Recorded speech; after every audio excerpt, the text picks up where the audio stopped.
मान्यता यह है कि अगर अमेरिकी सरकार पाबंदी लगा सकती है भारत पर आर्थिक रूप से, तो क्यों नहीं भारत सरकार कानून बनाए और अमेरिका पर आर्थिक पाबंदी लगाए अपने देश में। तो आप पूछेंगे इससे क्या होगा? अमेरिका को 2 मिनट में हम सीधा कर देंगे। अमेरिका की जो सबसे कमजोर नस है उसका नाम है डॉलर। अगर अमेरिका में डॉलर जाना बंद हो जाए तो अमेरिका 2 मिनट में सीधा हो जाए। अमेरिका में एक ही व्यक्ति की एक ही चीज की पूजा होती है, वो है डॉलर। बाकी अमेरिका में किसी से कोई मतलब नहीं। जिस दिन अमेरिकी सरकार को डॉलर का नुकसान होना शुरू हो जाएगा भारत के कारण, उसी दिन अमेरिकी सरकार 2 मिनट में सरेंडर कर देगी। अमेरिका कागजी शेर है, कोई बहुत दम नहीं है अमेरिका। चीन वाले अमेरिका से हमेशा सरेंडर करवा लेते हैं सिर्फ डॉलर के धमकी पर। चीन की सरकार कैसे सरेंडर करवाती है अमेरिका से? चीन की सरकार ऐसे सरेंडर करवाती है अमेरिका से कि चीन से जो डॉलर अमेरिका जाता है उसको बंद कर देते, पाबंदी लगा देते। तो जब चीन से डॉलर जाना अमेरिका में बंद हो जाता, 2 मिनट में अमेरिकी राष्ट्रपति सीधा हो जाता और चीन में दौड़कर जाता है समझौता कर। अभी आपको मालूम है बिल क्लिंटन गया था चीन थोड़े दिन पहले, 1000 लोगों को लेके गया था, ऐसे जैसे दूल्हे की बारात जाती। तो 1000 लोगों को लेकर अमेरिका चीन में क्या करने गया था बिल क्लिंटन? क्यों गया था? इसलिए गया था कि चीन की सरकार ने एक कानून बना दिया है अभी कुछ दिन पहले। जानते हैं क्या कानून बना? अमेरिका की कोई भी कंपनी चीन में आएगी, पूंजी निवेश करेगी, वहां तक तो ठीक है, लेकिन वही अमेरिका की कंपनी चीन से पूंजी ले जाएगी, उस पर पाबंदी। तो वो कहते हैं ले आओ पैसा, लगा दो हमारे देश में, लेके जाने की अनुमति नहीं। तो अमेरिका ढीला हो गया।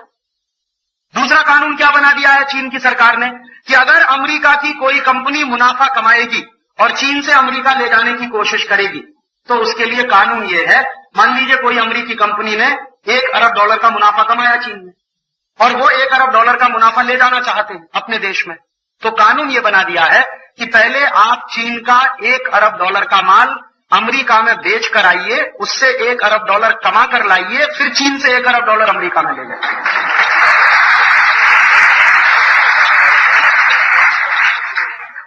और जब से ये 2 कानून बनाए हैं, बिल क्लिंटन की पैंट ढीली हो गई और दौड़ दौड़ के रोज चीन जाता है उनसे समझौता करने, और चीनी सरकार उनको घास नहीं डालती।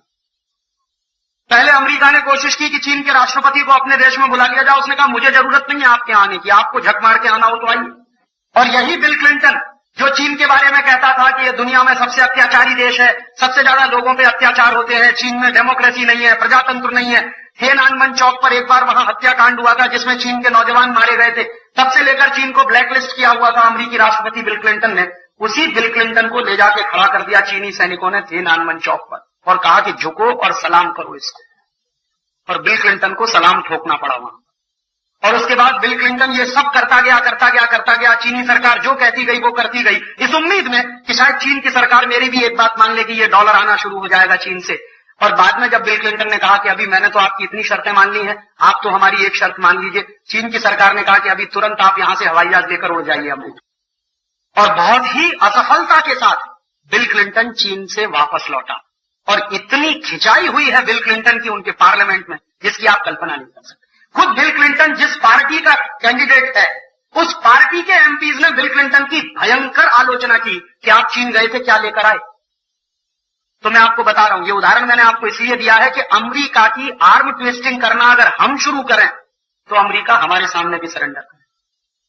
अगर हमने इसको अपने सिर पर चढ़ने दिया, इसकी गीदड़ भभकी में आकर हमने सरेंडर किया, तो ये हमको खा जाएगा।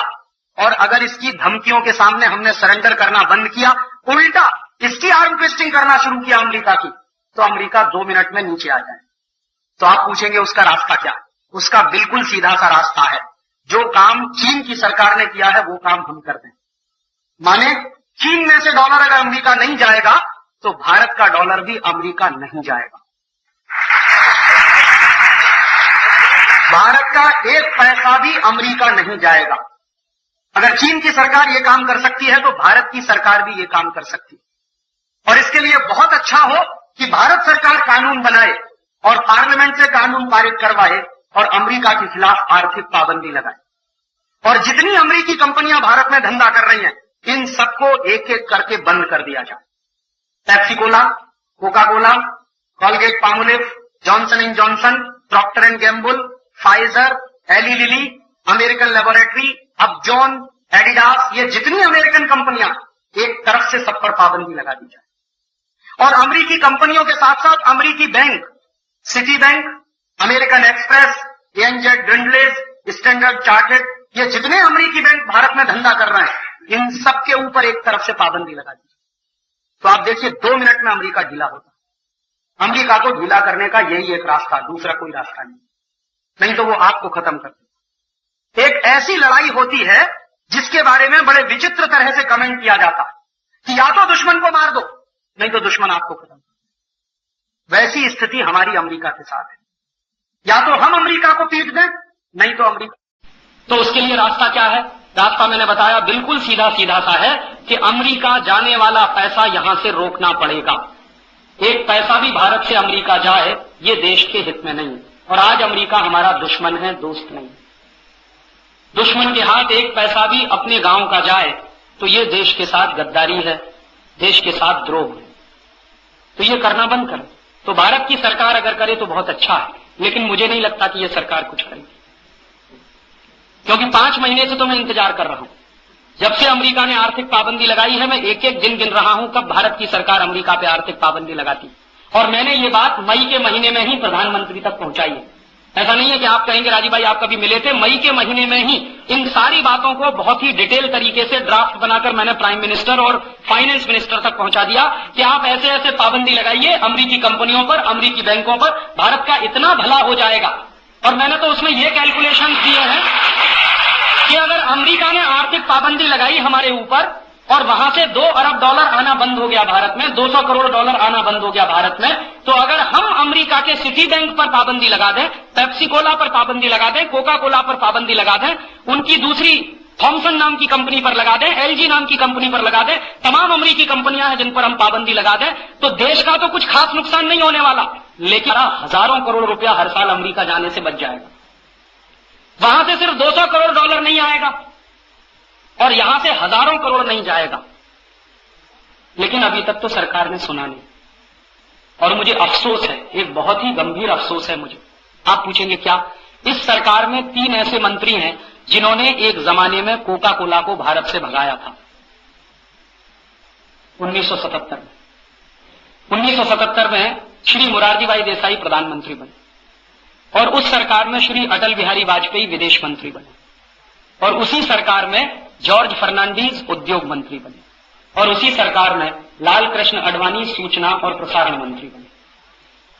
और 1977 की उस सरकार ने 24 घंटे में अमेरिकी कंपनी कोका कोला को भारत से भगा दिया। सिर्फ 24 घंटे लगे थे और कोका कोला को नोटिस दिया गया था कि या तो 24 घंटे में आप भारत छोड़ोगे, नहीं तो हम आपकी सारी संपत्ति जब्त करेंगे। और कोका कोला भाग गया। यहां कुछ दम नहीं है इन परदेशी कंपनी, एक झटके में कोका कोला भाग गया। और कोका कोला भागा, उसके पीछे आईबीएम भागा, एक अमेरिकी कंपनी जिसका नाम है इंटरनेशनल बिजनेस मशीन, कंप्यूटर बनाती है, वो भागी यहां से। फिर आईबीएम के पीछे पीछे आईसीएल भागा, इंटरनेशनल कंप्यूटर्स लिमिटेड, ये भी अमेरिका की कंपनी। तो कोका कोला भागा, आईबीएम भागा, आईसीएल भागा और एक एक करके सब अमेरिकी कंपनियां भागने वाली थी, लेकिन वो सरकार गिर गई। तो इसलिए वो काम अधूरा छूट गया।